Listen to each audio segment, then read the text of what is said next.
प्रभु बड़े हर्ष के साथ पांडवों से मिलने आए हैं।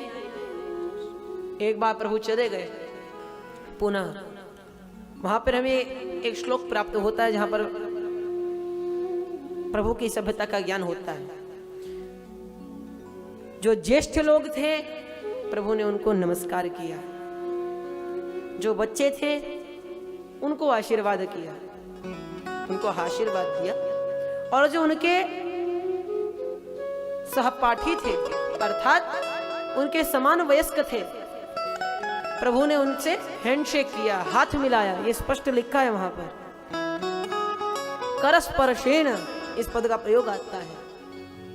हाथ मिलाकर उनको अभिवादित किया। तो ये जो हाथ मिलाने की संस्कृति है ये पाश्चात्य नहीं है, ये हमारे भारत में भी पहले हो चुका है। अब इसके बाद परीक्षित जी महाराज का जन्म हुआ है तो भगवान स्वयं द्वारा गए हैं परीक्षित जी को मिलने। परीक्षित जी के जन्म में बाल कोविदों को बुलाया गया। कोविड नहीं, बाल कोविद। बाल कोविद मतलब ज्योतिषियों को, कोविद कहते हैं विद्वान को, और बाल कोविद यानी ज्योतिषी। ज्योतिषियों को बुलाया गया, नामकरण संस्कार संपन्न कराया गया। कहा कि ये बालक अपने पितामहों की तरह ख्याति प्राप्त करेगा, राम जी की भांति दानी होगा। विभिन्न प्रकार के गुणों का वर्णन करने लगे। फिर बाद में एक दोष दिखा दिया। जैसे हमारे नारद जी महाराज जब पार्वती जी को देखने के लिए जाते हैं तो पहले तो कहते हैं, गोस्वामी जी महाराज लिखते हैं सुंदर में,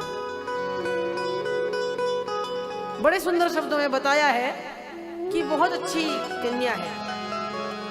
शैल सुलक्षण सुता तुम्हारी, शैल सुलक्षण सुता तुम्हारी, शैल सुलक्षण सुता तुम्हारी, कोई असंतति प्रिय ही तिहारी, मोहि संतति प्रिय ही प्यारी। सारे गुण गिना दिया। फिर कहते हैं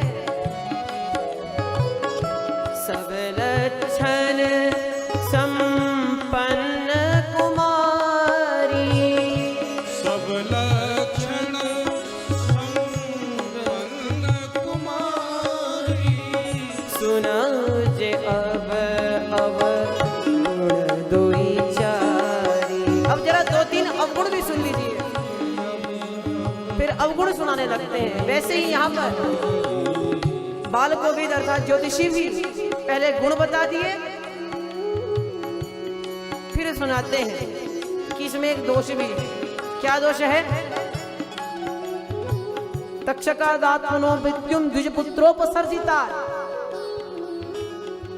ये एक द्विजपुत्र के शाप के कारण मारा जाएगा। प्रपच्यता उपश्रुत्य मुक्त संगः पदम हरेः, तथापि ये हरि के पद को प्राप्त करेगा। तो पहले क्या दोष गिनाया कि ये है ब्राह्मण शाप से मारा जाएगा। फिर गुण बता दिया। गुण क्या बताया कि इसको हरि का पद प्राप्त होगा। फिर नामकरण करते हुए कहते हैं स एष लोके विख्यात परीक्षित प्रभु। वो इस लोक में परीक्षित के नाम से विख्यात होगा। क्यों? गर्भे दृष्ट मनुध्यायन परीक्षित नरेश्विह। जिन परमात्मा के दर्शन इन्होंने गर्भ में किए थे उन्हीं परमात्मा को ये स्थान स्थान पर ढूंढेगा, सब में देखेगा, इसलिए इनका नाम परीक्षित होगा।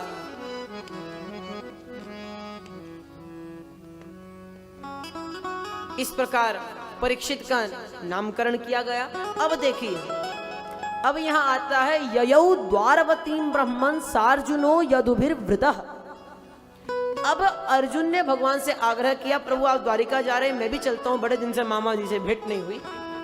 तब इस बार अर्जुन भगवान के साथ जाता है। पहले भगवान अकेले गए थे, अब अर्जुन जो है भगवान के साथ जाता है। ययौ, इधर अर्जुन चले जाते हैं भगवान के साथ द्वारिका, और उधर स्वयं विदुर जी महाराज आते हैं। विदुर जी के लिए युधिष्ठिर जी कहते हैं, भवद्विधा भागवता तीर्थ भूता सुरत विभुः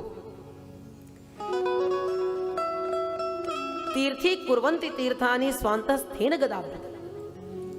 हे विदुर जी महाराज, आप तो तीर्थाटन के लिए गए थे, लेकिन मैं कहता हूं कि तीर्थ की शोभा तीर्थियों से होती है। तीर्थ की शोभा तीर्थियों से होती है, न कि तीर्थी तीर्थ की दर्शन करने जाते हैं। आपके शोभा से हमारे तीर्थों की शोभा और बढ़ गई, जिस प्रकार आज हमारे पांडाल की शोभा गुरुदेव के आगमन से बढ़ गई है। प्रेम से बोलिए राधे राधे।